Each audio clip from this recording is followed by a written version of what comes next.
pasisakyti, ponia Virginija. Iš tikrųjų, labai iš vietos labai trumpai. Ne pirmą kartą esu su jumis įvairiose vietose ir nei šitoj, nei anoj pusėje aš nesu tas žmogus, kuris jau tikrai turėčiau atstovauti vieną ar kitą pusę. Tai iš tikrųjų, kaip aš visada sakau, buvimas kartu su jumis tuose konferencijose, tai man yra didžiulė nauda, didžiulė patirtis ir aš to džiaugiuosi. Ir tikiuosi, kad tą patirtimį iš jūsų aš ją gausiu ir toliau, o ar aš galėsiu kažką atiduoti jums, tai turbūt parodys laikas. Tai gero darbo ir pabaigoje turbūt rimčiau kažkiek pašnekės. Dėkojame. Na ir pradėsime konferencijos darbą. Įžanginį žodį kviečiu tarti Lietuvos švietimo darbuotojų profesinės sąjungos Žemaitijos regiono pirmininką Eugenijų Jesiną. Ar gali šalies pedagogai pilnaverčiai atlikti valstybės jiems patikėtas pareigas? Aš manyčiau, kad iš tikrųjų ne. Nes per 20 reformų metų, įvairių reformų, jų buvo labai daug ir begalinės, pedagogai buvo per prievartą įsukti į nesibaigiančių permainų verpetą. Priversti kovoti dėl savo įstaigų išlikimo, tuo pačiu ir dėl savo darbo vietų. Per šių reformų metus girdėjome nemažai gražių pažadų iš Švietimo ir Mokslo ministerijos vadovų ir jų satelitų, kurie pirmiausia rūpinasi savimi įvairiais projektais, iš kurių turėjo galimai nemažai asmeninės naudos. Bet gražūs žodžiai ir yra tik žodžiai, kokie jie gražūs bebūtų. Švietimiečiams reikia realių darbų, kurie atitiktų skelbiamoms deklaracijoms ir įtvirtintų pedagogų statusą šalies bendruomenėje pagal šios srities svarbą, kurią politikai įvardijo prioritetu. Bet visiškai užmirštama, kad šiam skelbiamam prioritetui reikalingas ir prioritetinis finansavimas. Nes tikrovėje yra taupoma šios srities jo žmonių sąskaita. Liberalai, vadovavę Lietuvos švietimui, padarė viską, kad švietimas taptų nuostolinga šalies šaka, neduodančia pelną, o jei taip, reikia privatizuoti, sumažinti iki minimumą valstybės funkcijas administruojant švietimą. Atsirado galimybė skirti daugiau lėšų privačiam verslui, nepamatuotai brangių vadovėlių leidybai, brošiūrų ir tuo pačiu piarinių plakatų, kurie atspindėtų švietimo ministerijos nuopelnus ir pasiekimus. Tuo pačiu tos lėšas buvo atimtas iš švietimo, kaip nepanaudotas mokinio krepšelio lėšas.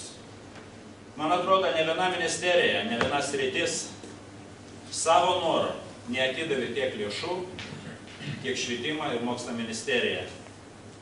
Šiais metais 79 milijonai grąžinti valstybės biudžetą. Beveik 1% paimtas iš savivaldybė, 0,9195 nuošimčių yra paimta. Priedo dar, negana to, jau sakyčiau, buvęs ministras pamalonina švietimą iš savivaldybių, atimdamas dar per 20 milijonų, 26 milijonus litų, savo įsakymus.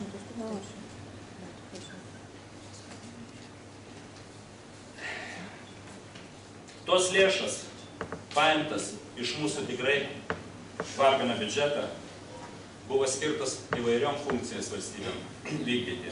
Taip pat remti vargstančius, kabutėse, pasieniečius, muitininkus. Reformas, kurias liberalai pradėjo taikyti, finansuojant švietimo sistemą, neatnešė pažangos į šią sritį. Nes rėmėsi neobjektyviais rodikliais, o ideologinėmis politinėmis dogmomis. Aklai vykdydami Pasaulio banko ekspertų rekomendacijas ir pasirašytos su šio banko sutarties nuostatas. Tarp kitko, tas sutarties yra tiek užslaptinta, kad jos niekaip neįmanoma gauti. Ponia Virginija bandė, kaip Seimo narė, susipažinti su tą sutartim, bet kažkaip buvo apgauta, jai buvo visiškai atsiųsta kita sutartis dėl pagrindinių mokyklų atnaujinimą ir renovavimą. 2005 metų. O šita sutartis buvo pasirašyta, jeigu aš neklystu, 95 metais su Pasaulio banku. Naudojant subjektyvius finansavimo svertus ir laisvosios rinkos principus, švietimo klerkai sparčiai naikino šalies švietimą, egzistuojantį mokyklų tinklą, ypač kaimiškosiuose savivaldybėse, kuris buvo sukurtas visos Lietuvos pastangomis. Pasekmė – drastiškai sumažėjęs mokinių skaičius, viena priežastis tai yra padidėjusi migracija, mažėja mokytojų skaičius, nors pagal prognozes 2020 metais Lietuvoje trūks apie 50 nuošimčių kvalifikuotų pedagogų. UNESCO bei TUSI duomenimis ES šalyse pastebima švietimo finansavimo mažinimo problema, kuri tiesiogiai siejama su pedagogo statusu visuomenėje. Bet jei Europoje šis mažinimas yra daugiau simboliškas, neįtakojantis darbo vietų mažėjimą ir neigiamai neatsiliepiantis vaikų ugdymui, tai Lietuvoje šis procesas turi visus neigiamus aspektus. Mažėja mokinių, mokytojų, švietimo įstaigų skaičius, mažėja švietimo prieinamumas pagal gyvenamąją vietą, ženkliai mažėja pedagoginio darbo apmokėjimas, formuojama neigiama visuomenės nuomonė į švietimiečius, o tai yra gana pavojinga. Nes proporcinga vyriausybės savivaldos bei visuomenės vertinimui, nuo to priklauso ir pedagogų darbo užmokestis. ES šalyse finansavimas vykdomas laikantis piramidės principo. Piramidės stabilumas priklauso nuo jos pagrindą. Kuo stipresnis pagrindas, tuo stipresnė piramidė. Jei europiečiai šio pagrindu laiko iki mokyklinį, bendrai neformalų profesinį ugdymą, o aukštasis universitetinis išsilavinimas yra šios piramidės smaigalyje, tai Lietuvoje yra viskas atvirkščiai. Mūsų švietimo statinys stovi ant smaigalio. Ir šis smaigalys gauna neproporcingai didelį finansavimą. Nors švietimo strategai pripažįsta, kad Lietuvoje šitoks universitetų skaičius yra kaip ir per didelis. Bet nieko nepasakoma, kad tie patys universitetai ruošia absolventus, kvalifikuotus specialistus užsieniui. Didelė dalis, nerasdami darbo Lietuvoje, išvažiuoja į užsienį. Net besimokydami aukštojoje mokykloje, universitete, studentai randa būdų, kad galėtų toliau mokslas tęsti užsienio aukštosiose mokyklose. Negi Lietuva iš tikrųjų yra turtinga tokia šalis, kad galėtų ruošti specialistus ES šalims. Realiame gyvenime reformuojamas iš tikrųjų ne aukštasis mokslas, o švietimo pagrindas pagal ES standartus. Be jokio abejo, lengviau uždaryti įvairaus tipo mokyklas, ypač kaimo vietovėje. Iki šiol uždaryta per 1000 mokyklų, per 20 reformų metų, paviešinus, kad jos brangiai kainuoja, joms valstybė negali skirti finansavimą, nors tas trūkumas jau yra išprogramuotas. Aš manau, kad vakar laidoje, jeigu žiūrėjote, ponas Stepanavičius apsimelavo kaip niekada, pareiškęs, kad kaimo mokyklom yra skirimas dvigubas krepšelis. Gal švietimo skyrių vedėjai atsakys irgi taipogi, ar tas krepšelis yra vienodas visoje šalyje 3310, ar iš tikrųjų kaimo mokyklas gauna per 6000 krepšelį lėšų.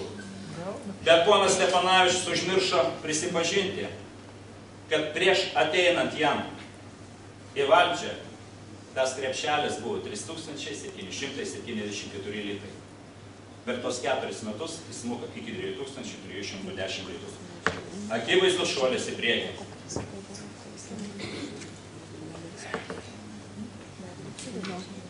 Visas trūkumas mokinio krepšelio metodikai yra iš anksto užprogramuotas.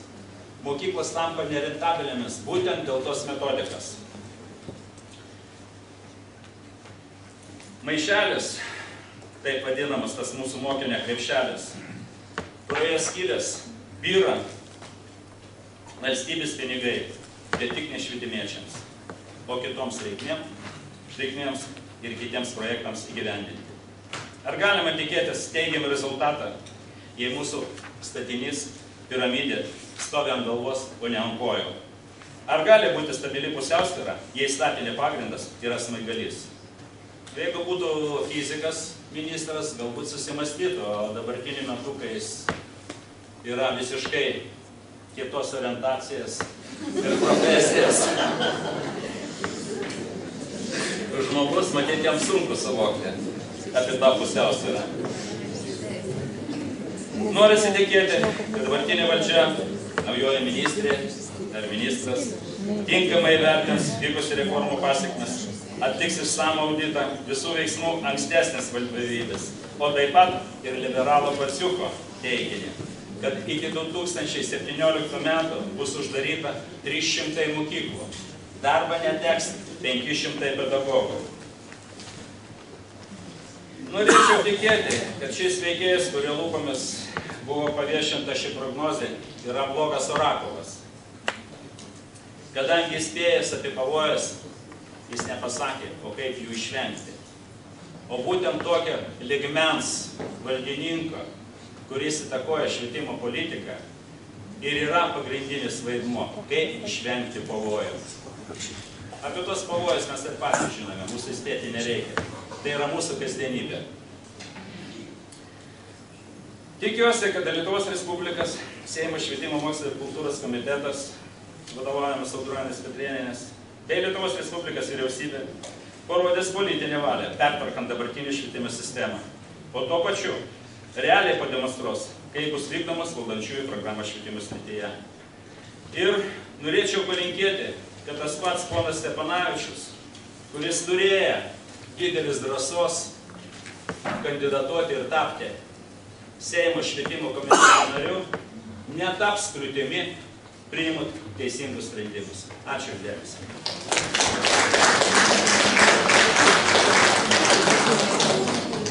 Dėkojame. Toliau dėl švietimo sistemos bendrojo lavinimo finansavimo modelio keitimo pasisako Mažeikių rajono susivienijimo pirmininkė Judita Krajauskienė. Visiems susirinkusiems eilinį kartą Klaipėdoje ir labai smagu, kad mes stovėme ant slenksčio apžergę, kada išeina pats brangiausias ministras parengėsi metus 10 poįstatyminių aktų. Ir kada ateina moteris, kuris, sakyčiau, kaip anot Salemutės, iš kur mergaitė tiek drąsos, tiek valios, geležinis, ateiti visiškai sugriautą, reiškia, švietimo sistemą, kurie pavertė apsukrus ministras turgumi. Ir kuriame netgi dėrėtis neįmanoma. Va čia tai iš tikrųjų labai sveikinu visus, kurie bandys pertvarkyti šitą švietimo sistemą. Manyčiau, kad reikės tikrai ne tik valios, ne tik ir pastangų, bet ir daug nervų. Tai stiprybės, mano mielos moterys, jums abiems.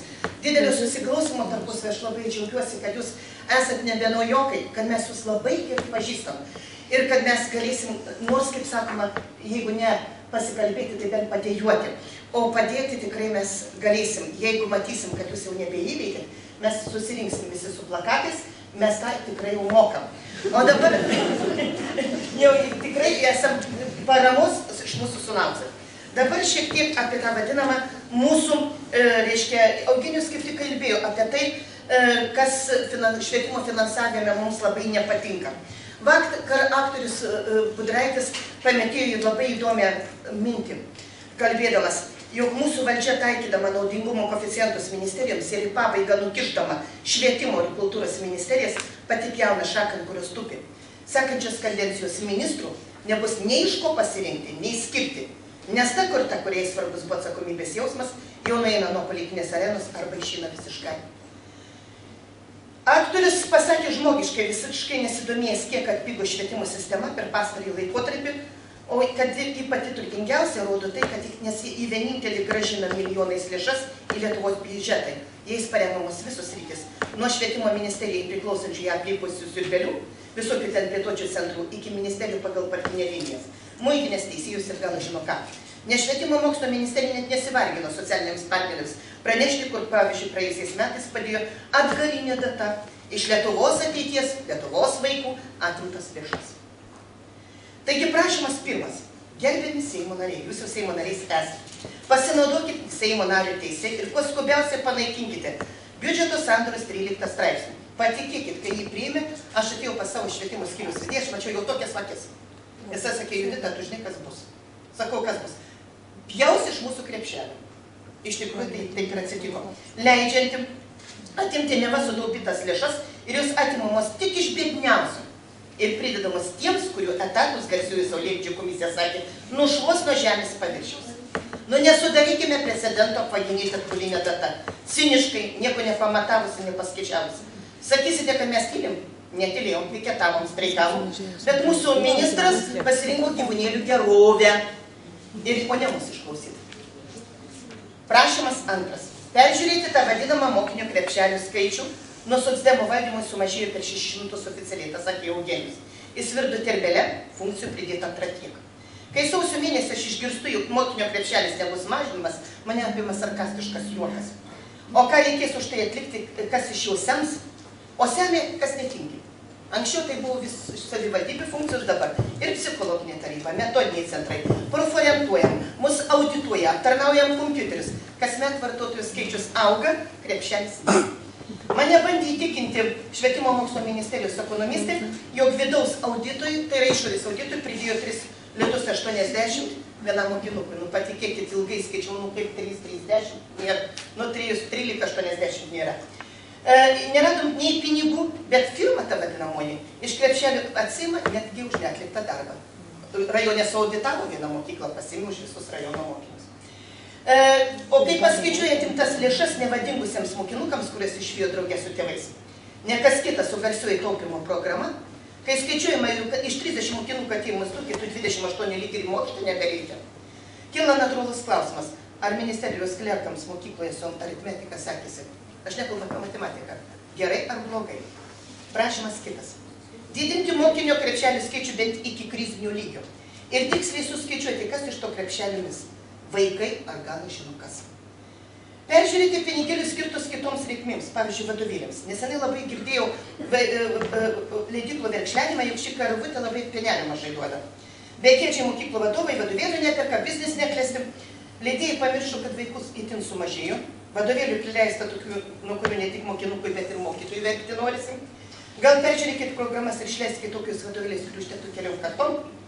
O dabar pradinuką verslumo mokomu, tas skaityti jau nebemoka. Ir pigesnio vadovėlio norisi, nes jie tiesiog begėdiškai pabrango. Ir įkandami nebent išlepintai poniutė iš ekrano, kurie į save investavo tiek, kad nesiruošė su ubagais dalintis. O kiek į save investavo mokytojai, bet jie visada dalinosi. Aš pritariu, jog mokytojai turi ir privalo kelti kvalifikaciją, bet kaip žinioms tobulinti skirti pinigai nukeliavę šarlataną medikam.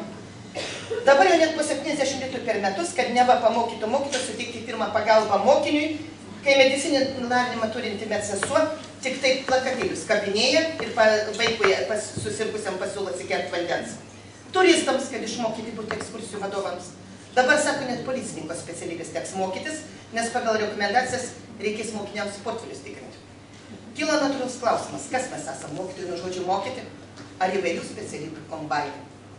Prašymas sekantis. Iš viso peržiūrėti mokinio krepšelį sandrą, keliant taip vadinamą R koeficientą.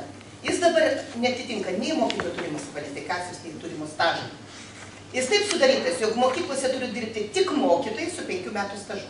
Tokių per Lietuvą priskaičiuosi apie 700. Daugiau nepririnksim, įvesta 2 metams gelbstintis nuo suižalėjusių savivaldybių, kurios metus nemokėjo mokytams algų. Kilus streikai, atėjo krepšelis ir Leninas visiems laikams. Nesvarbu, kad ŠMM labai mikliai jo manipuliavo. Juk taip manipuliavo, kad įgrūdo akmenį skirtą švietimų sistemai paskandinti. Jis tapo svertų kaimo ir vidurinio mokyklų uždarinėjimai, įvesto žirklės atlygių koeficientais, papildomų valandų skiriamiems darbams, klasių vadovams sąsunių taisymo, virtų atviškų ciniškų mokytojų priplišinėjimo. Pavyzdžiui, po šio metinio ministro vojažo su valandom už kitus darbus rajone beliko tik kelios mokyklos, kurios už kitus darbus skiria 1 valandą. O ten prašyta nuo 0,5 iki 4,5. Klasių vadovai seniai nemato 5 valandų, dėl kurių mes tiek ilgai dėrėjus ir įsidėrėjus. Nors darbas su nemotyvuotais ir itin savo teisę žinančiais mūsų kvietkais daugėja geometrinė progresija. Ar nelaikas iš viso mokinio krepšelį atsisakyti, skiriant savivaldybėms tikslinę dotaciją? Kalbu tikslinę, todėl kad įdėti saugiklius, kad nepanaudotų skoloms dėti. Keisti visiškai finansavimą, prieš tai pasitarsiu pedagoginė bendruomenė ir socialiniais partneriais. Panaikinti visas žirklės, nes jos vado į negreitį nustatyti pastovius koeficientus. Panaikinti Garsųjį Steponavičiaus išradimą, leidimą direktoriams skirti kokį norės koeficientą, nes tai didina socialinę atskirtį, kelia nepasitikėjimą, ugdo pastovų kelią klupščiavimą. Atleiskit, mes tai vadinam lindimui tam tikrą vietą. Kodėl sakyti, rudusiukas visada rudadosi. Ir žemina pedagogus. Kai tos pačios kvalifikacijos, tą patį darbą dirbantis asmuo išgirsta, juk tu gausi žemesnį koeficientą, nes man tu nepatinki, žodis teisingumas belieka tik apverti. Mes norim pastovaus padaraus atlyginimų ir dar norim užverdami mokyklos duris gauti bent 6 mėnesių išeitinę, gal nusipelnyti, bet tą išeitinę gauti ne šių metų gruodžio mėnesių mokytojų atlyginimų sąskaitą, kaip atsitiko dabar. Reiškia, pavyzdžiui, iš mūsų rajono 240 000 išmokėtų išeitinims, reiškia, reikia grąžinti į biudžetą ir gruodžio mėnesį Mažeikių rajono mokyklos 5 tik tai turės pusę atlyginimų. Ir paskutinis prašymas. Paskutinių pasiūlymų didinti mokinio krepšelį dėl švyturėlių, liaudiškai tariant, migalkom ant geltono autobusiuko, labai gerai pasverkit, tai afera. Vėl į mokinio krepšelį lenda bjauri, plaukuota, liberalaus, neaiškaus kokybės verslininko ranka. Beje, kai mokyklų pavėžėjimui tenka mokėti daugiau nei mokyklų išlaikymo, pradeda bijoti visą pertvarkos idėją. Ir tik nesakykit, kad mes jums šito nesakėme. Ačiū uždėmesį.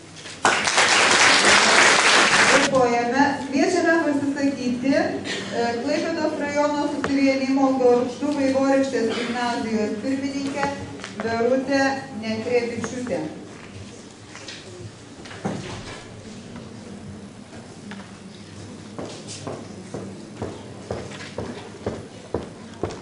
Kad aš esu iš mokyklos, kur pinigų turi. Ir kai mes su direktorė diskutavom dėl piketavimo, dėl streikavimo, dėl solidarumo su kitom mokyklom, tai mes taip ir tarėmės, solidarizuojamės. Bet aš niekaip negaliu suprasti, kodėl tie pinigai taip skiriasi. Mokinio krepšelis dar anais ne Lietuvoje, o apskritai jo atsiradimas taigi buvo keliauti kartu su mokiniu. Mokinys keliauja, krepšelis lieka mokykloje, iš kurios išėjo. Mokinys išėjo, neišsinešė pinigų. Tai mano galva, kodėl iš tų pinigų, kur gauna mokykla, nesvarbu, kokios apimties, kiek tų mokinių yra, negali pragyventi. Tai nuo ko priklauso? Jeigu duodam pinigų, kad mokykla egzistuotų, tai turi jos užtekti. Vienas niuansas. Kitas yra, reiškia, besiruošdama šiandien kalbėti, aš skaičiau dokumentus ir vieną, ir kitą, ir trečią. Ir ten tokių, gal kiek užmirštų, gal iš vis neskelbiamų momentų. Mokinio krepšelis leidžia klasėse turėti 24 mokinius. Jeigu yra normalus kiekis mokykloje, kas turi tiek mokinių klasėje? Aš, sakykim, dirbu visą laiką su 30. Sako, mokytojai neturi darbo. Atleis, bet neturi darbo ir laukiančių yra eilės. Padarykime klases tokias, kokias išlaikyti leidžia krepšelis ir mokytojai turės darbą. Klausimai tyrus. Kodėl pedagogui yra, aš ne iš pavydo tikrai, kodėl pedagogui galima dirbti per kelias mokyklas ir susirinkti netgi daugiau negu 40 darbo valandų per savaitę? O vienam mokytojui mokykloje yra privalu tik 36 ir jeigu tu užlipai kiek viršaus 10-osimis, jau reikia prašyti pas vedėją leidimų. O kada žmogus truputėlį mažiau ir antra mokykla jau yra pilnas krūvis. Ne apie poilsį, ne apie kokybę turbūt neverta kalbėti, nes tai yra sunku. Bet išgyventi reikia. Apie kvalifikacijos kėlimą. Aš nežinau. Aš pati dirbau švietimo centre, žinau, kiek yra tas darbas vertas ir koks jis yra sunkus. Irgi, kaip ir pedagogo, bet aš jau seniai kėliau klausimą. Kvalifikacijos kėlimo dokumente yra parašyta, kad pedagogas privalo per metus ne mažiau kaip 5 dienas darbo kelti kvalifikaciją. Kaip mes keliam? 1 valandą, 2 valandą atbėgom į švietimo centrą, išklausėm 2 ar 3 valandas ir bėgam vėl ruoštis rytojaus pamokoms.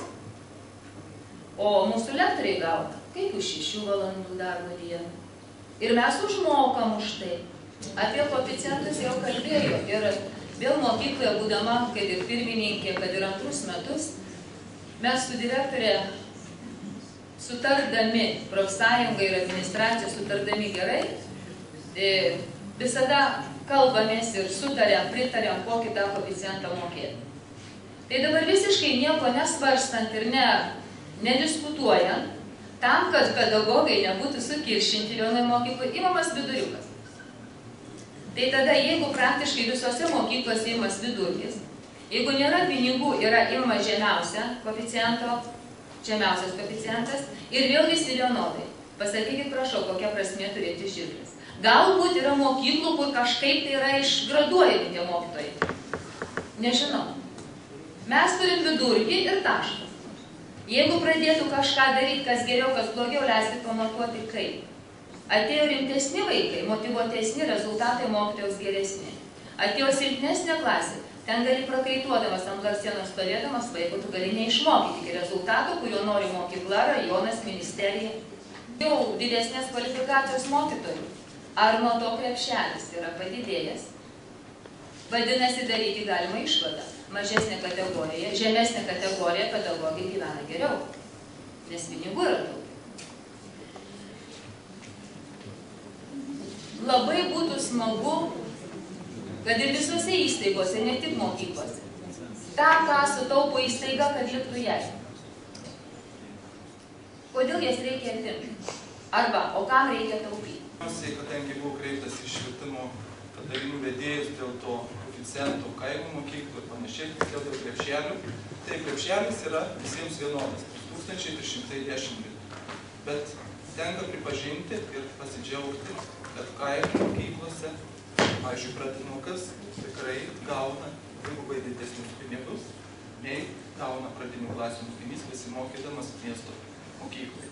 Puikiai suprantat, jeigu skiriama pinigų suma būtų vienoda, tai Lietuvoje uždarytų kaimo mokyklų, būtų gerokai daugiau, o galbūt jau šiai dienai ir visiškai nebeliktų, jeigu būtų taikomas visiems vienodas liberalizmo principas. Tai yra pinigų suma vaikui vienodai, nepriklausomai, kuris mokosi. Ar kaimo mokyklėje, kuriuo yra skyrius su 10 vaikų, ar miesto pradinėje mokykloje, kurioje mokinių skaičius, pavyzdžiui, 400.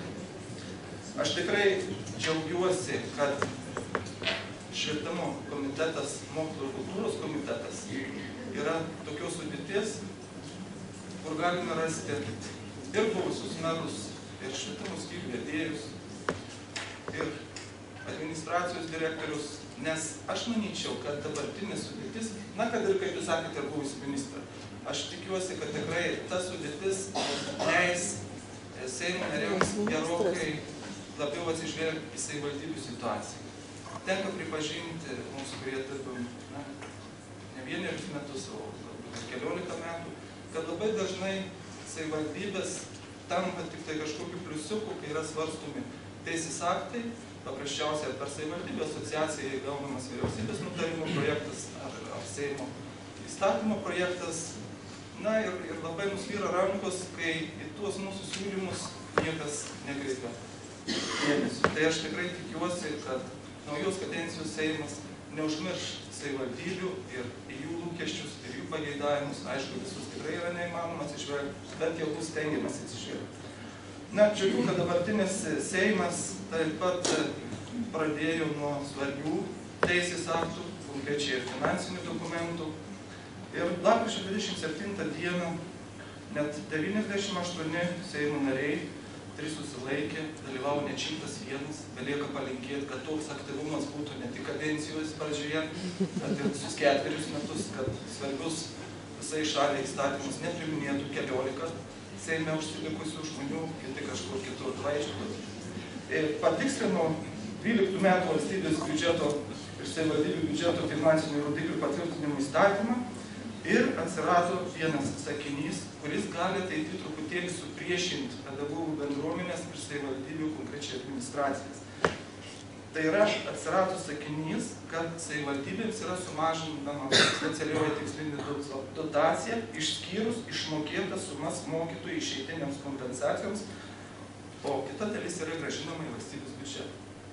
Daugumą čia turbūt sėdinčių vadovų, švietimo skyrių, finansų skyrių, specialistų prieš 14 dienų teikėm informaciją Švietimo ir mokslo ministerijos departamentui, kiek kiekviena savivaldybė šiais metais išmokėjo išeitinių kompensacijų. Na, kartu skaičiuojam ir pinigus, kurie išmokėti pedagogams, sulaukusiems pensinio amžiaus ir apsisprendusiems pedagogų karjeros nebetęsti. Tai per Lietuvą ši suma susidarė 15 milijonų 984 tūkstančiai. Seimas, 98 Seimo nariai ryžosi savivaldybėms pridėti 4 milijonus 565 tūkstančius litų. Tai klausimas, kodėl ne visa suma, kuri reikalinga išmokėti, buvo palikta savivaldybėms? Automatiškai yra užprogramuota situacija, kad savivaldybės bus priverstos mažinti pinigų sumas, išskriausti įstaigose dirbančius pedagogus, nes su išeinančiais pedagogais reikia atsiskaityti.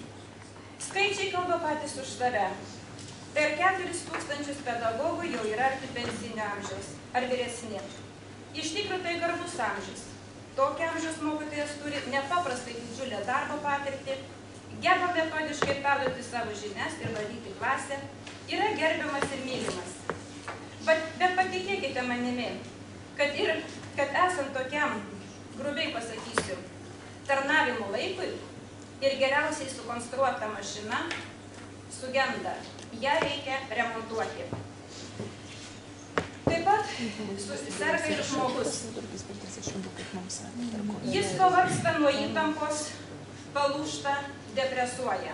Argi toks mokytojas gali būti įdomus mažam vaikui, jaunam paaugliui, mokiniui, kuris nori matyti nuolat besišypsantį, nepalūžusi, nerūpestingai atrodantį, laimingą savo vyresnį draugą, patarėją, auklėtoją, su kuriuo būtų galima diskutuoti apie naujas muzikos ir mados kryptis, jaunimo rūpesčius ir išgyvenimus, atvirai kalbėtis apie meilę ir draugystę.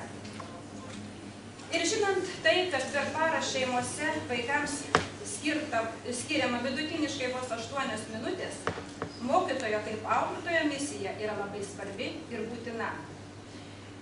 Jeigu pažiūrėtumėm į savo kaimynus, aš pasinaudosiu prieš 1,5 metų kitoje konferencijoje gerbiamo daktaro Vido Gedvilo, dabartinio Seimo pirmininko, parengtą informaciją ir palyginimus su savo kaimininėmis šalimis. Pavyzdžiui, Lenkija. Lenkijos mokytojo darbo laikas yra 40 valandų per savaitę. Mokytojui mokama priedo ir išmokų premijų dydį nustato mokyklos steigėjas. Mokytojo atlyginimas konkrečioje savivaldybėje turi siekti bent jau vidutinį mokytojo atlyginimą apskritai. Atlyginimas mokytojams skaičiuojamas už stažą, atliekamo darbo kokybę, viršvalandžius, klubų pavedimą ir šalia atlyginimo mokamos premijos. Premijos ir priedai yra tokia tvarka. Už ilgalaikį darbą mokytojams skiriama premija. Panašiai, tai 20 metų darbo stažą turintis pedagogas gauna iki 75% mėnesinio atlyginimo dydžio premiją. 25 metus 100%, 30 metų 150%, 35 metus išdirbęs mokytojas jau gauna dvigubai atlyginimą, tai yra 200%. Mokytojui priklausantis papildomas metinis atlyginimas kartą per metus yra 13 atlyginimas, kuris yra teisiškai įteisintas ir paskiriamas finansavimas. Ir galima skaityti dar daug ir daug tokių palyginamų skaičių, aišku, jie ne mūsų valstybės naudai. Kas pakeis tą pavargusį mokytoją? Pažiūrėkime kitų aspektų. Kasmet į pedagoginius ar edukologinius universitetus įstoja 1000 abiturientų, tikslu baigti universitetinės studijas ir įgyti bakalauro ar magistro laipsnį. Kažkodėl niekur neradau jokios statistikos, kiek tokių absolventų įsidarbina iš viso Lietuvoje. Pagal pasirinktą savo ir įgytą specialybę. Šiuo atveju švietimo sistemoje. O kiek iš viso išvyksta dirbti svetur? Jau Eugenijus minėjo, negi mūsų šalis yra tokia turtinga, kad gali ruošti specialistus ES šalims. Viena iš priežasčių, kodėl jauni specialistai neateina dirbti į mokyklas, tai darbo vietų stoka, ypač kaimiškuose rajonuose. Labai mažas atlyginimas ir labai sunkus darbas. Jeigu būtų įgyvendintas dar 2010 metais Lietuvos Respublikos Seime darbo frakcijos tuometinės Seimo pirmininkės pavaduotojas, vėlgi mūsų gerbiamas Virginijos Baltraitienės siūlymas, dėl pedagogų turinčių 30 metų darbo stažą, išleisti į pensiją sulaukus 55 metų amžių, situacija būtų kardinaliai pasikeitusi. Apie tai diskutuota buvo daug kartų ir mūsų profsąjungos keliamos problemos buvo tarsi ir išgirstos. Tai visus labai pradžiugino, tačiau taip ir liko svarstymo fazėje. Kodėl žodis netapo kūnu? Tikriausiai visiems aišku. Ogi todėl, kad matyt tuometinė valdančioji dauguma ir buvęs vyriausybės vadovas išsigando, kad tai pareikalaus papildomų lėšų ir sujauksim taip negyvybingą sodros sistemą. Mūsų skaičiavimais tai nebūtų labai dideli pinigai, maždaug kažkur apie 12 milijonų litų. Žinant tai, kad kasmet iš švietimo sistemos atimami milijonai nepanaudotų mokinio krepšelio lėšų, tai galima manyti, kad esame nesuprasti ir visiškai nevertinami. O kad kasmet valstybės biudžeto lėšos skirto švietimo sistemai finansuoti būtų paliekamas sistemos viduje, tai sumažėjus vaikų skaičiui finansavimo pakaktų visiems kitiems poreikiams tenkinti. Dabartiniu metu išrinkus naują Lietuvos Respublikos Seimą ir pakitus politinių partijų koalicijai, šią problemą diskutuoti reikėtų iš naujo. Ir tai matome, kad vienos iš šių partijų programos skiltyje švietimas, be kita ko, vėl randu tą pačią nuostatą dėl pensinio amžiaus mokytojams trumpinimo. Tai belieka tik tai palinkėti, kad šitą nuostatą nebūtų pamiršta, o tiesiog ieškoti būdų įgyvendinti. Jei tai būtų įgyvendinta ir taptų įstatymu, pedagogų profesijos darbuotojams atsižvelgus į tai, kad dirbama sudėtingomis emociniu ir psichologiniu aspektu, o dabar ir grėsmingomis sąlygomis, kaip tiksliniai grupiai, darbuotojai būtų sutrumpintas pensinis amžius, darbo stažas ir palikti pensijos dydį ne mažesnį kaip 60% turimo atlyginimo. Visas šitas problemas, kurias bandžiau šiek tiek paliesti, reikėtų spręsti kompleksiškai. Pirma, norint, kad į mokyklas ateitų dirbti jauni pedagogai, reikia ne tik didesnį dėmesį skirti mokytojo profesijos prestižui, bet ir finansavimui.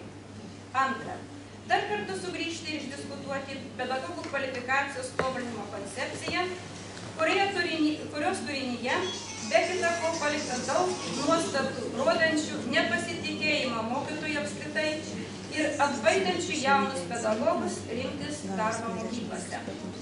Trečia, sudaryti sąlygas, esant pageidavimui, pensinio amžiaus mokytojai tęsti pedagoginę veiklą sumažintų krūvių. Tarkime, vieną trečdalį esamą krūvio. Tikslu panaudoti jo sukauptą dalykinę metodinę patirtį. Ketvirta, užtikrinti saugų ir kokybišką ugdymosi aplinką. Išgyvendinti smurto ir patyčių apraiškas prieš bendraamžius ir pedagogus, keičiant teisės aktus, švietimo įstatymo nuostatas ir taikant administracinį poveikio priemonę kaltiesiems. Penkta, plėsti profesinį rengimo tinklą ir nemotyvuotus, nepakankamai motyvuotus jaunuolius nukreipti rinktis darbininkiškas profesijas, ko Lietuvai dabar labai reikia. Taigi, baigdama savo trumpą tokį pamąstymą, noriu pakviesti diskusijai ir palinkėti gerbiamoms viešniams, kurios iš tikro užims ir užima jau labai svarbius mums postus valdančioje ir įstatyminiai valdžioje, palinkėti stiprybės, išmanimo ir bendradarbiavimo.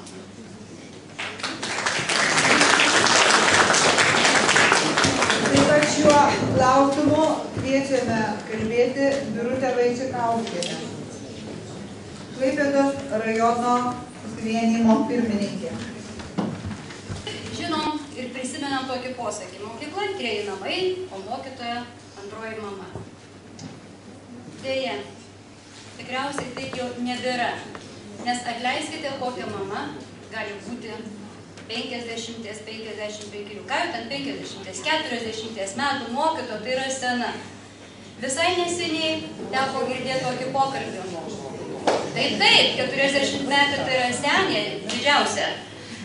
Galų gale visi turim savo vaikus, kuriem mes jau toli gražu nebe autoritetas, nors esam tėvai, o ką kalbėti apie svetimą vaiką, tai yra ugdytinį savo. Teko girdėti tokį pokalbį, kalbasi du vyrai, sako, tu įsivaizduoji, mano dukra, 16-metė, moko mokytoją, kuri mane mokino. Tai tu įsivaizduok, kokia jinai bėra, nu tai reikia įsivaizduoti, kai tai mokytojai iš vis nei čia bėra, stogas važiuoja ir tam vaiko, aišku, nuo tokios mokytos irgi stogas jau važiuoja. Tai va taip ir gyvenam, vieni nuo kitų stogus nuiminėdami. Iš tikrųjų, dar norėčiau savo pasisakymę nebevardinti nei tų skaičių, visą tai Zofija jau susakė, skaičius, kiek pagyvenusių arba vyresnio amžiaus mokytojų dirba mokyklose ir kiek jaunų. Norėčiau keletą internautų minčių, ką apie mokytoją, pagyvenusią mokytoją mano, na tikriausiai mūsų ugdytinių tėvai arba šiaip ten apsilankantis. Gal kas matė šokančią baleriną 60 metų? O gal matėt greito reagavimo būrį, kur kiekvienam 60-70 metų? O gal matėt intelekto protrukius, kam iš 40? Tai buvo išimtis ir taisyklės. Deja, mokytojas iš tikrųjų, būdamas 60 ir laukdamas 65 metų, o didžioji dalis pedagogų dabar tikrai sulauks to amžiaus 65 metų, kada galės išeiti į pensiją. Arba vėlgi, kaip sako internautai, kad išbus mokyklose iki paskutinio skambučio, kol numirs klasė ir dar su karstu iš mokyklos aktų salės išneš. Tai iš tikrųjų kažkaip tai nesinori galvoti apie tai, kad tai būtų labai negarbingas išėjimas, jeigu mokytoja nuo stalo turėtų išnešti arba teisingiau nuo grindų, nes jis turbūt sėdėdamas nenumirtų, turbūt nukristų. Be abejo, kiekvienam su amžiumi kyla įvairiausių problemų ir niekam nereikia aiškinti, kad mokytojui bent jau kvalifikacijos tobulinimo koncepcijoje šnekama, kad prieš pensinį amžių, kažkur nuo 59 metų, jį padarys padėjėjų, mentorių, emeritų, dar seniau tokį žodį buvo suradę. Vadinasi, jisai niekam nebebus tinkamas. O kažkodėl dirbti iki 65 metų dabar, neišleidžiant jo anksčiau pensiją, mes turim būti tinkami. Nors mėgstama pabrėžti švietimo ministerijos popieriuose ir visokiose kalbose, kad mūsų klasėse vaikų mažiau, nemąstom apie tai, bet tai palaukit, gerbėmieji. Užsieniuose tai mokytojos turi padėjėjus ir ne vieną, o gal net 2 padėjėjus. Ir nekalbėkime, aišku, apie atlyginimus mokytojų, kad Norvegijoje mokytojas turėdamas 2 padėjėjus uždirba apie 12 000, o mūsų mokytojas, rašoma gana dideli skaičiai, realybėje iš tikrųjų gal 1300, 1500, 1500, ne atlyginime esmė. Tačiau naujai, tikėkimės naujai mūsų ministrai, aš norėčiau palinkėti, susipažįstant su mokyklomis, Lietuvos mokyklomis, kada jūs lankysitės mokyklose, nepradėkite nuo sporto salės, kaip mėgo jūsų pirmtakas, nes jo vienintelė pažintis praktiškai ir būdavo apsilankyti sporto salėje, sužaisti krepšinio varžybas ir išvažiuoti. Lygiai taip pat būdavo ir konferencijose. Ministras atvykdavo 10 minučių, duok dievio, pusvalandžių galbūt, taipogi greitai kalbė, susakydavo savo nuomonę, jam nesvarbi buvo mūsų nuomonė ir apleisdavo salę, teisindamasis, kad neturės laiko.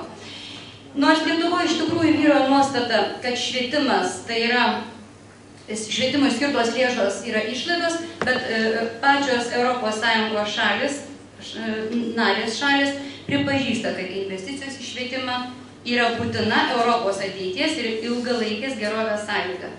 Ir ataskaitoje ES, matyt, švietimo komiteto kažkokio tai ataskaitoje yra minima, kad išlaidos švietimui yra daug mažesnės negu nei jo grąža, kokia sugrįžta. Iš tikrųjų, visuomenė senėja ne tik tai Lietuvoje, senėja visoje Europoje, visoje Europos Sąjungos šalyse ir beveik pusė dirbančių mokytojų yra 50 metų. Tai va, prisiminkim ir pagalvokim apie tai, kad iš tikrųjų, kaip viena internautė rašė, kad tokiai mokytojai, mano vaikai nuėjo į 1. klasę ir pamatė, kad jų mokytojai jau garbaus amžiaus grįžę namo sako, tai kokia jį mokytoja, jį tokia kaip mūsų močiutė. Vaikiška logika iš tikrųjų nemeluoja. Tokiam amžiui turbūt reikėtų sėdėti namuose ir savo anūkams kryžiukus virti, kaip ta pati internautė rašo. Todėl norėčiau atkreipti dėmesį ir gerbiamai Virginijai nepamesti tos minties, tos idėjos ir to noro, kai būnant Seimo pirmininkės pavaduotoja, jog mokytojas turėtų teisę išeiti į pensiją būdamas 55 metų ir turėdamas 30 metų pedagoginio darbo stažo. Tuomet ir jauniem pedagogam, kurie virkauja, kad jiems nėra darbo, nes seniai užėmė visas vietas, gal ir jiems tuomet atsirastų darbo. Galvočiau, kad, bet Virginijai, be abejo, kolegai, iš tikrųjų sunkus metas dėl to, kad gal niekada dar nebuvę toks žemas autoritetas švietimo ministro, kaip jis yra šiandien. Jei reikėtų labai daug, kad atstatyti tą autoritetą. Kada tai atsigręžti mokyklą ir mokytoją yra geranoriškumą ir iš tos savivaldybės reikia pripažinti. Negalima visko kabinti tik tai ant viršūnių. Nėra. Pasižiūrėk, aš šiandien džiaugiuosi iš vienos pusės ir stebiuosi, kad ne vienas mokytojas nepakalbėjo apie didelę problemą ūkinės veiklos mokyklos ir aptarnavimo. Tai irgi yra viena iš sričių. Bet čia yra savivaldybių funkcija ir šiandien apie tai, nes aš žinau, kad ir ten yra labai daug problemų. Mokyklos nebegauna pasiruošimui ne vieno centro. Mažinami etatai ūkinės veiklos yra. Irgi yra problemų. Ir krepšelis tos pirmajam posėdį, kai mes susėdom naujas komitetas, susikvietėm visus savo ministerijų vadovus, tarkim šitaip, ar ne? Pirmoji kalba buvo, mes ir pradėjom nuo to, kad reikia galvoti. Neįmanoma yra, jeigu 450, aš jau nekalbu apie mažą mokyklą, kad neišgyvenom. Kad apie tai ir aš manau, kad iš tikro susikalbėjimas tarp vykdomosios ir įstatyminės valdžios ir su prezidentūra, visų trijų darinių ir savivaldybės taip pat gerėja požiūrį. Niekaip, nes negalima vien tik tai viršūnės. Apačios taip pat turim galvoti apie švietimą. Kad mokyklai prieš rugsėjį pasidažyti reikia. Nu, reikia. Kad valytojams reikia. Laboranto reikia. Kompiuteristas, kuris yra vienas mokyklai, jo etatas paskirtas buvo, tarkim, kai buvo 24 kompiuteriai. Ir jis dabar yra net 200, jis yra vienas. Tai kaip žmogui spėti. Ir daugybė kitų dalykų. Mes turim tūkstančius mažesnių ar didesnių. Čia kolega iš Klaipėdos rajono švietimo sakė, kad 4 milijonai, aš tikrai nežinau. Mano žiniai liktai biški skaičiai kitokie buvo.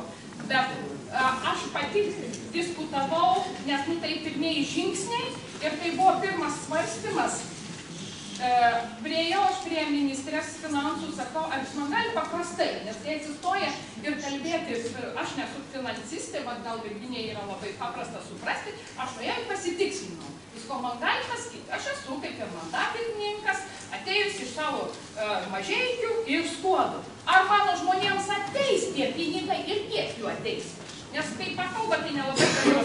Paprastas palinkėjimas tai yra teikti informaciją profesiniam sąjungom. Iš tikrųjų, šitas ministras dažnai teisindavosi pakabinant kur nors interneto puslapį kažkokį projektą ar dar kur nors ir ieškokitės. Arba irgi kolegos, kurie dalyvaudavo darbo grupėse, gali paliūdyti, kaip atėję darbo grupė, iš ryto gaunam kokią nors informaciją, kuri visiškai nauja ir neapdorota. Kitas prašymas ir pasiūlymas tai įsiklausyti profesinių sąjungų siūlymus. Dabar esančiam ministrui įsiklausimas ir profesinių sąjungų buvo labai svetimas reikalas. Mūsų profesinė sąjunga prieš vienas kalėdas jam dovanojo akinius ir ausų krapštukus, nes būtent šitas ministras nei matė, nei girdėjo mokytojų problemų. Dar vienas prašymas, pasiūlymas tai yra tartis ir susitarti. Nes buvęs ministras, buvusiam ministrui tarimosi kultūra buvo visiškai svetima, jis norėjo tik tai profesinių sąjungų pritarimo, o į pasiūlymus, į dėrybas, į alternatyvius pasiūlymus nebuvo einama. Galų gale paskutinis pasiūlymas būsimai ministrei laikyti susitarimų. Jeigu susitarima su profesinėmis sąjungomis, tai reikia laikytis. Mes turim, ir Eugenijus galėtų patvirtinti, karčios praktikos, kai susitardavom dėl kai kurių dalykų, tarkim, dėl 18 kontaktinių valandų buvo darbo grupiai sutarta, tačiau ministras tą susitarimą sulaužė be jokių argumentų, tiesiog pasirašė įsakymą dėl darbo apmokėjimo aprašo be tų 18 kontaktinių valandų.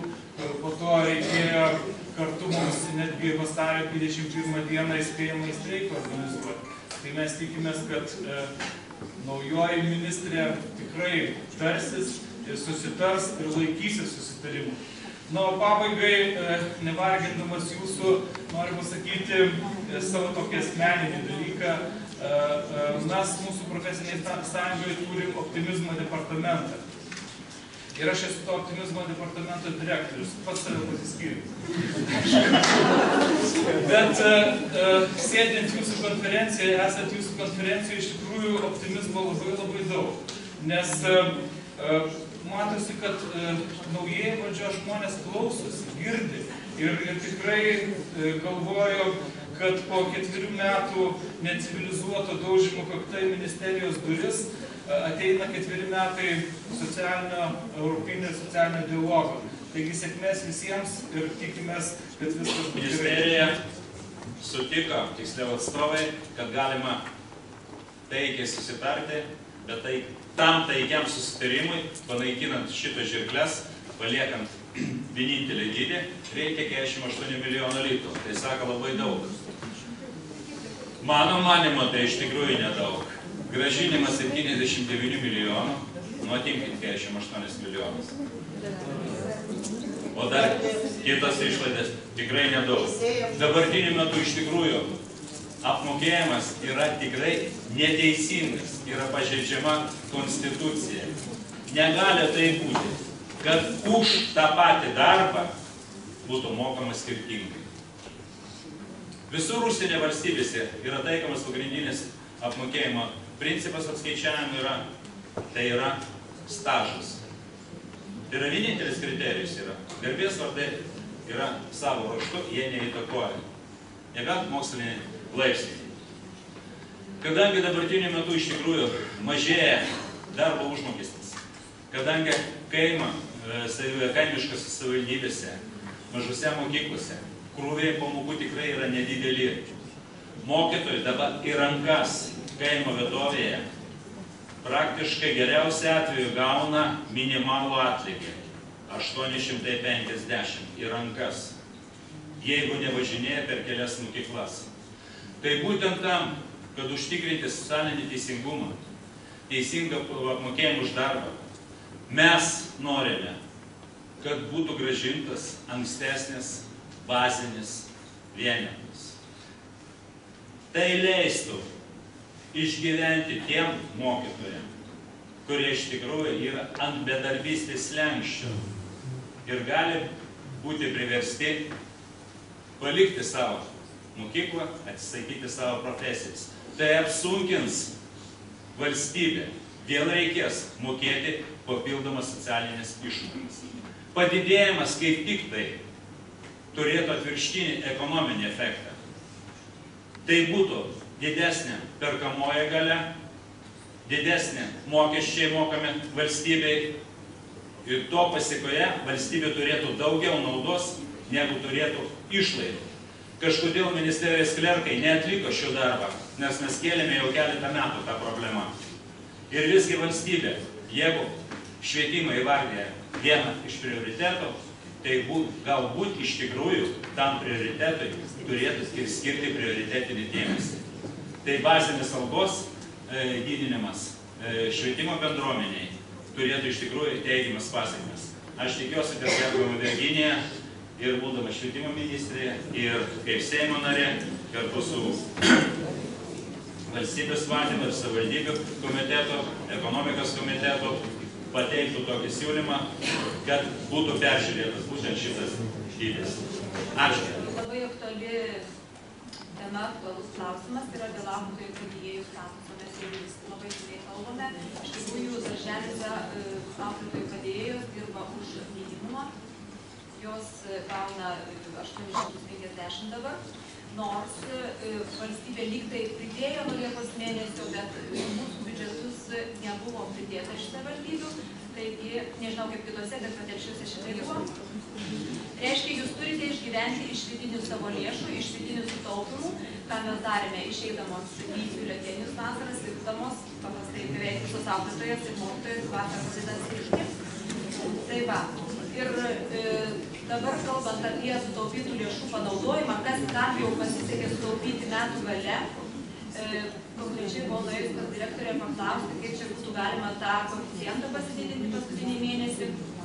Jinai man prieš akis pradėjo mojuoti daugybę popierių ir dokumentų, sakydama, kad darželėje turėtų būti ir didesnis sekretorės, reiškia tas etatas. Bet manau, kad vaikui būtų naudingiau turėti kvalifikuotą auklėtoją ir prie vyriausybio dirbančius mokytojus darbuotojus, net daugiau sekretorės etatų. Kaip jūsų, ką žinau, tos 4 metus kartu bendravę, gal kažkiek gilinausi, tikrai nemažai gal gilinausi švietimo problemas. Ir ar aš būsiu tą ministrę ar ne, aš manau, kad ir toliau mes bendrausim, taip kaip iki šiol. Ir iš tiesų niekada nebuvau mokytoja, niekada nebuvau švietimo darbuotoja, daug metų dirbau savivaldybėje. Kelis metus paskataruosius ir anksčiau dirbdama savivaldybėje iš tikrųjų gilinausi ir švietimo problemas. Ir šiandien ką aš matau ir iš šiandienos pasisakymų, jokių būdų negalima supriešinti švietimo įstaigų su savivaldybė. Tai negali būti priešai, tai turi būti lygiai tokie pat partneriai. Ir negali mokykla ar švietimo darbuotojai, profesinės sąjungos matyti švietimo skyriaus vedėjo vietoje, ar mero, ar administracijos direktoriaus asmenyje matyti priešą. Tai iš tikrųjų, jeigu kartu dirba tiek steigėjas, tiek įstaiga, tiek mokykla, tiek vadovai mokyklos, patys mokytojai, rezultatą galima pasiekti. Jeigu vieni kitose matys priešą, savivaldybės administracija, vadovai matys, kad mokytojas tai yra tik tai kažko tai reikalaujantis, o ne kažką duodantis, tai bus blogai. Jeigu taip pat mokytojai matys priešus savivaldybėje dirbančius, ypač aš šneku ne apie politikus, aš šneku apie švietimo skyriaus darbuotojus, apie administracijos darbuotojus, tai irgi nebus jokio bendro darbo. Tai aš visada tiek ir pati tiek metų išdirbu 17 metų savivaldoje, visada reikia ieškoti bendro siekio, bendro darbo ir bendros galimybės visiems išgyventi. Krepšelį vedus, pinigai iš niekur nebuvo paimti. Jie buvo paimti iš to paties savivaldybės biudžeto, tik tai nustatytas tikslinė paskirtis šito krepšelio, reiškia po savivaldybei tos funkcijos, kurios liko, iš tikrųjų pinigai kas metai mažėjo. Ir tragiškai jie sumažėjo, kaip ir visur, 11, 10 metais, 12, 11, turbūt 12 metais didžiausias sumažėjimas buvo, ypač šiais metais apie kažkokį padidinimą, bent kol kas iš pateiktų projektų nėra labai kalbama ir apie 13 metus. Ir tas pats, kai įvedė šias 4 valandas, tai iš tiesų paėmė pinigus taip pat iš savivaldybės biudžeto, o savivaldybei paliko kaip nori taip rūpinti, kad darželis turi būti ir šildomas, ir iš tikrųjų turi būti ir tos auklėtojos padėjėjos, ir turi būti šeimininkutė, ir maistas gaminamas, ir viskas čia jau atsiranda iš savivaldybės biudžeto. Taip, kad tik bendrom jėgom galima rasti, kaip išlaikyti įstaigą, kad jinai nebūtų uždaryta. Ir gal norėčiau pradėti, mes daugiau gal šnekam apie mokytoją, apie švietimo įstaigą iš viso, nuo pedagogo prestižo, nuo mokytojo prestižo. Ir kas atsitiko, kad iš tikrųjų mokytojo nebevertina niekas. Nebevertina vaikai, nebevertina tėvai, nebevertina valstybė, aš tą plačiaja prasme, ir turbūt tas nebevertinimas ir prasidėjo nuo pačios valdžios požiūrio į švietimo darbuotoją, į mokytoją, į pedagogą. Ir tuos pastaruosius 4 metus, čia gražiai vienas pasakė tai iš jūsų, kad tai buvo žiūrima kaip į biznį. Iš tikrųjų, aš vakar tą ir laidoje sakiau, ir Steponavičiui, ir visada ne vieną kartą jau susitikę, kad liberalaus verslo dėsnių negali taikyti švietimo sistemoje, negali taikyti bendrojo lavinimo. Dar aukštajam moksle šitą gali pritaikyti, nes tai įsijungia jau ir verslas, kitoks yra tas aukštasis mokslas, bet pagrindas, ir kas yra konstitucijoje parašyta, kad privalomas mokymasis iki 16 metų, kaip ir sakė Eugenijus, kad tas pamatas jis turi būti stiprus, tai yra valstybės funkcija, viešoji funkcija, kurią jin privalo vykdyti, ir čia jau jokių dėsnių negali taikyti. Arba valstybė tą funkciją vykdo, arba ją nevykdo, ar mažina tą funkciją, tai iš tikrųjų turbūt turi ir apsispręsti. Tas požiūris ir pakeitė turbūt tas verslumo įnešimas, gal netiesiogiai, kad verslas mokykla yra, bet krepšelis ir mokinys pasidarė kaip įrankis. Kaip aš sakau, vaikas su savo tais pinigais ir tėvų požiūris nulėmė netgi santykį tarp mokytojo ir... Įgyti pasiūlymus, kuriuos įtraukti. Tai 7 punktas būtų, taikant naują finansavimo principą iki mokyklinėms įstaigoms, atsižvelgti į auklėtojų turimą kvalifikaciją, stažą, bei nustatyti teisingą apmokėjimą auklėtojų padėjėjoms pagal dabartinį statusą.